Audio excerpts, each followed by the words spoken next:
guys. We'll be discussing today hiatal hernia and fundoplication. I made this presentation because tomorrow we have this surgery presentation to present this topic. So I will be discussing today the hiatus hernia and fundoplication. In the first image, you can see there is a normal stomach and normal diaphragm. Diaphragm, we know it is a muscular organ, and which is present at the junction of esophagus and stomach. It helps in the contraction of lower esophageal sphincter. Wherever there is weak diaphragm, it leads to hiatal hernia because the stomach the stomach content like the esophageal part which is present in the abdomen, that goes up due to the weak diaphragm, and that leads to there is a angle of his I will be discussing later, that leads to flattening of that angle, and the lower esophageal sphincter is not able to act, so there is constant opening of lower esophageal sphincter, which leads to regurgitation of stomach content. So that is called hiatal hernia. In the second image, there is shown fundoplication. We will be discussing this image later.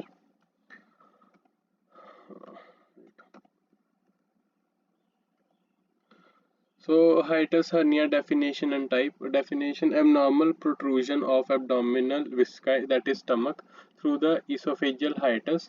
We have the opening in the diaphragm, that is known as esophageal hiatus. So they are saying that abdominal viscus goes up through the esophageal hiatus into the stomach.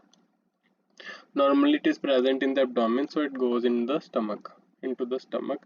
So there are four types of hiatus hernia. Most common type is the sliding type or esophagogastric hernia. Esophagogastric hernia, esophagus and gastric. Gastric means stomach, hernia means protrusion of the abdominal viscus. So it is the commonest type of hiatus hernia, accounting for about 80% of cases. Most of the cases would be the sliding hernia or esophagogastric hernia. It may be associated with the GORD, G-O-R-D, that is gastroesophageal reflux disease. This is self-explanatory term. They are saying that gastric content goes into the esophagus, which irritates the esophagus. So that there can be, you all must have read that there can lead to the Barrett's esophagus, that is metaplasia of the esophagus. Second type is the rolling or paraesophageal hernia, that is entirely different type. In this, esophageal hiatus is not affected. There is other part of the another part of the diaphragm is affected. There is a specific term which will be coming to that later. In mixed hernia, there is a sliding hernia also, and there is a rolling or esophageal paraesophageal hernia also. In mixed, there are both of these types present. In fourth, there is massive hernia. Fourth is a massive hernia. In this, stomach does not come out, but the other things like omentum or the large colon, small intestine, they can protrude through the diaphragm into the chest. So let's go to the next slide. Types. Type 1 or sliding hernia. In this type of hiatal hernia, gastroesophageal junction migrates above the diaphragm. So they are saying that the gastroesophageal junction, we know that 2 to 3 centimeter of the esophagus lie below the diaphragm. So that part of esophagus goes above. The stomach remains in its usual longitudinal axis. We know that stomach is lying in the abdomen in longitudinal axis. So the how do I explain? Normally the wait a second. So the stomach remains in its usual longitudinal axis. The stomach does not come out. It's just the esophagus that is present in the abdomen goes up. The fundus remains below the gastroesophageal junction. We know that this is the fundus. So this remains below the so you can see the fundus is still present here. So and the you can see the esophagus angle of his is destroyed here. So the stomach content can easily go into the esophagus. Okay. In this variety, squamocolumnar junction or Z line is at higher place, resulting in loss of angle of his. I was explaining earlier the angle of his. So the squamocolumnar, we know the lining of esophagus is the squamous, and the last portion 2 to 3 centimeter is the columnar. So their junction is known as squamocolumnar junction or the Z line. Due to the loss of angle of his and lower esophageal sphincter activity, reflux takes place. Over a period of time, it changes into columnar lined esophagus. So the squamous part also changes into the columnar, and that can lead to metaplasia. That is the risk factor for metaplasia, because there is constant irritation of esophagus, which leads to changes in the epithelium of the esophagus. Causes of sliding hernia, and you can see here I have added the photo of an obese person. So this sliding hernia most commonly occurs in females than males. Deposition of fatty tissue in the hiatus leads to weakening of hiatus in obese individuals. They are saying that there is deposition of fatty tissues in the hiatus, and there is advancing age resulting in muscular degeneration can predispose to hernia, and there can be raised intra-abdominal pressure due to low abdominal tumors. There can be pregnancy that would be the cause of this sliding hernia, and there is a Saint's triad in this Brazen gallstone diverticulitis. There is diverticulitis, and diverticulitis is the small pouches formed in the intestine due to the inflammation. And there is hiatus hernia. We are discussing this. So this is a Saint's triad which can occur together in a patient. Clinical features. So this is the woman which you can see that she has put her hands on the stomach because she is feeling burns, she is feeling chest pain. No, she is feeling abdominal pain in this photo, but there is also chest pain due to irritation of esophagus. Okay. In many patients, there may not be any symptoms. They can be asymptomatic. Symptoms are like that of reflux esophagitis, like in GORD, gastroesophageal reflux disease, heartburn, chest pain, bloating sensations. Person would feel that his stomach is full after eating a small amount of food, and he would not be mm, there would not be any craving for food because he will feel uncomfortable due to this hiatal hernia. So that is more common in women, especially if obese. Symptoms are exaggerated after a heavy meal or a binge of alcohol. There comes the investigations. First is the esophagoscopy, reveals varying degree of inflammation. I want to tell you guys that my source of information is mostly Manipal Manual of Surgery. So esophagoscopy reveals varying degree of inflammation. So we put the camera in the esophagus, we see the inflammation. During esophagoscopy, patient is asked to strain, that is Valsalva maneuver. The sphincter is seen to be more patulous and herniation of gastric mucosal folds can be seen.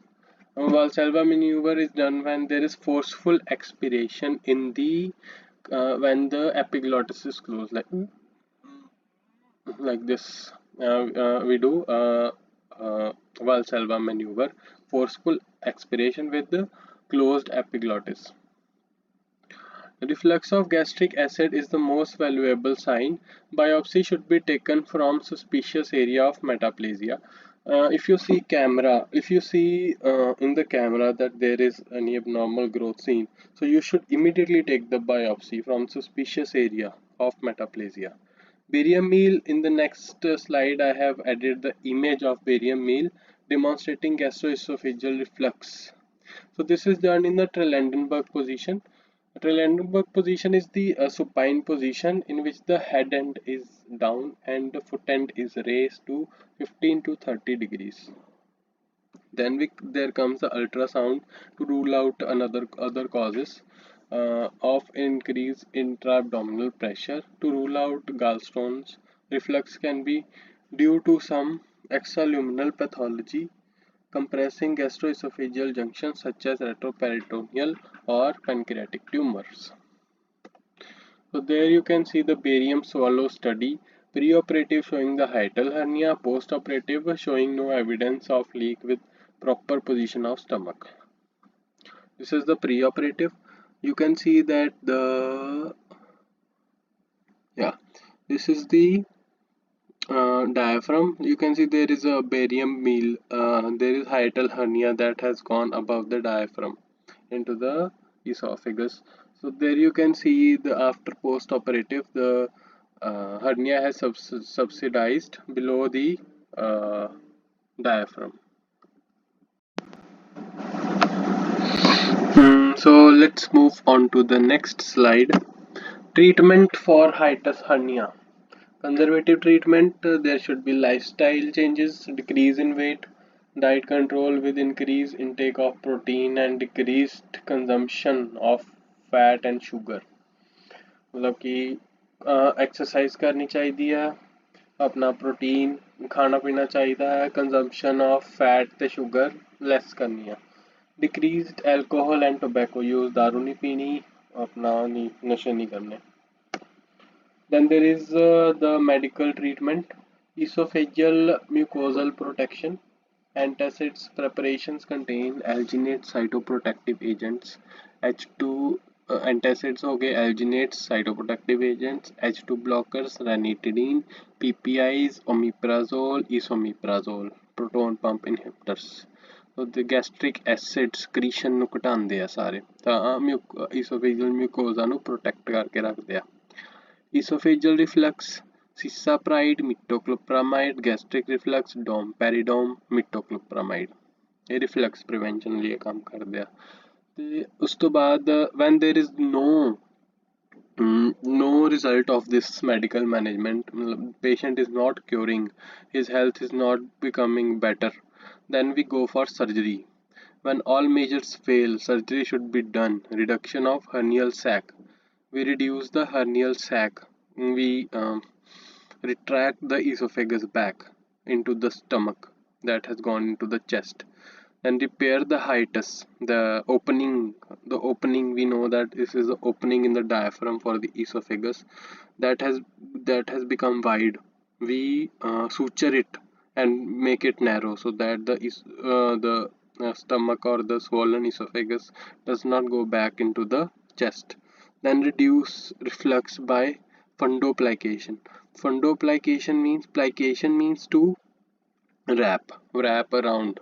Fundo means fundus. Fundus of stomach is wrapped around the esophagus.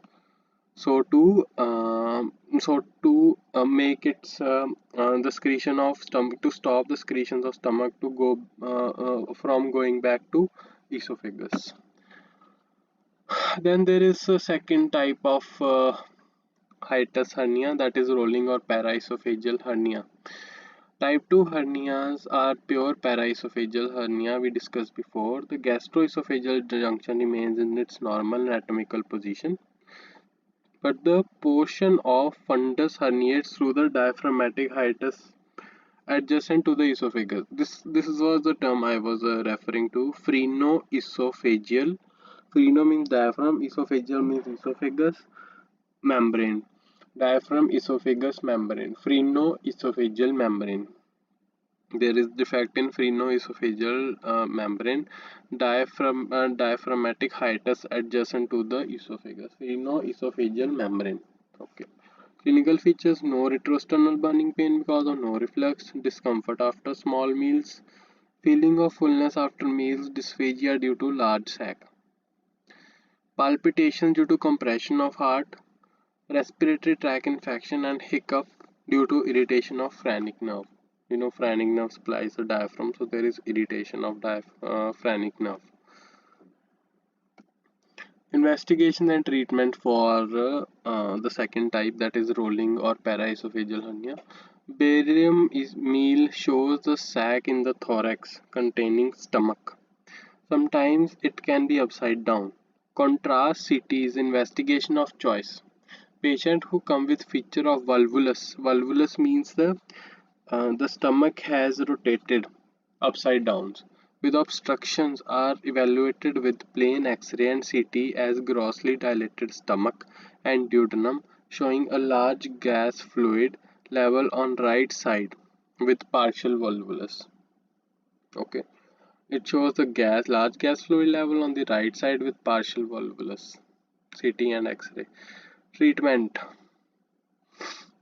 There is reduction of the sac. In this also we retract back the sac and repair the hiatus by using non-absorbable sutures. We apply sutures to approximate the right crux of diaphragm. When the defect is large, non-absorbable mesh such as Prolene is used to cover the defect. Okay. So this is shown the fundoplication. Fundoplication, we rotate we hold the fundus of the stomach, we rotate it 360 degree and full 360 degree, and then we suture it. This is known as Nison's total fundoplication. The aim is to restore 2 to 4 centimeter of intra-abdominal esophagus by reducing the hernia, followed by repair of the hiatus. Well, first of all, we'll do restore the esophagus by reducing the hernia, and then we repair the hiatus. In this operation, the fundus of stomach is mobilized by dividing short gastric arteries.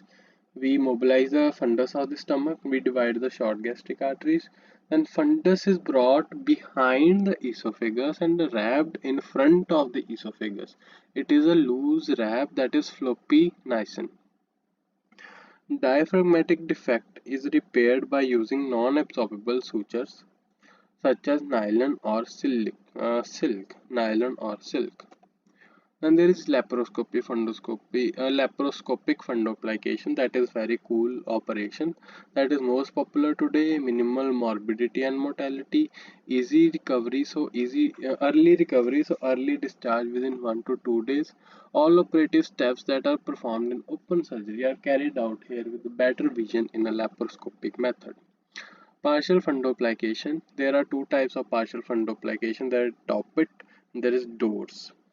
Solves the complication of too tight plication wherein fundus is sutured around the back of the esophagus, that is known as Toppet, and Dors where fundus is sutured anterior to the esophagus, that is known as Dors. Anterior Dors, posterior Toppet. So there comes the principles of fundoplication. 360 degree gastric fundoplication should be no longer than 2 centimeter. It should be constructed over a 600. Wait a second. It should be constructed over 60 degree Fahrenheit boogie. Sorry, this has to be rewritten as 60 degree Fahrenheit boogie. Fundoplication should be placed in abdomen without tension.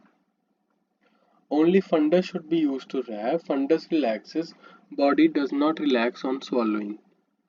Vagus nerve Vagus should not be damaged because it may result in failure of sphincter to relax. Lengthen the esophagus with cholecystoplasty in case of cholecystoplasty in case of short esophagus. Patient with normal peristaltic contraction do well with 360 degree Nissen fundoplication. For others, 2/3 partial fundoplication may be procedure of choice. Thank you. Have a nice day, guys. Bye bye.